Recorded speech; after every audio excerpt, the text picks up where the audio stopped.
Hey, busy people, welcome back to the channel. Today we're going to be talking about a cool Cory cat, the Panda Cory. These guys are adorable, so I hope you guys enjoy them with me.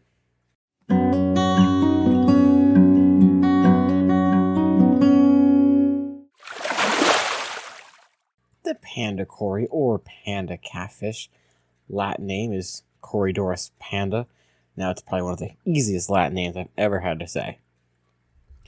These guys are a smaller sized Cory compared to other ones, only getting about 2 inches. They can be found in the wild in South American countries like Peru and Ecuador, typically found in waters with lots of leaf and plant debris and on a sandy soil. Cool thing about these, besides their small size, is their appearance.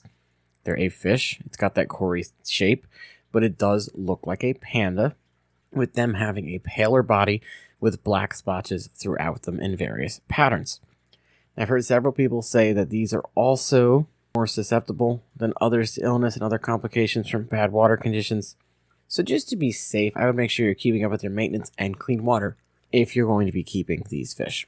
Smallest tank size, I would say for these, you could probably get away with a 10, but to give yourself a little more leeway for a maintenance cycle and whatnot, I would say maybe a 20-gallon would be better, because you're also going to want to keep these in a group of 5 or more. So unless you want your 10-gallon to be nothing but Corys, I would say start out with a 20 for these guys. Temperature-wise, 68 to 78 degrees and a pH of 6 to 7. They're also, of course, a peaceful community fish. They're going to stay at the bottom level of your tank for the most part, so they can go with any other fish as long as those fish are not fin nippers or overly aggressive. So think things like tetras and rasboras would be the best to put these with, or a betta fish if you want to do a smaller tank with a betta as the centerpiece. They're an omnivore, so in the wild they're going to be scavenging and sifting through the bottom of riverbeds with their little barbels, those cute little barbels on the end of their mouth. But in a fish tank, you'll need to make sure you're getting more food in the form of a pellet or wafer, various crustaceans and worms, things like a Hikari sinking wafer, Hikari pellets, the extreme food lines, their pellets would be good as well.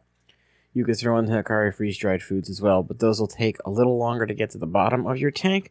So I would say stick with things like the sinking wafers and pellets that are going to fall much more rapidly compared to flake foods and things of that nature.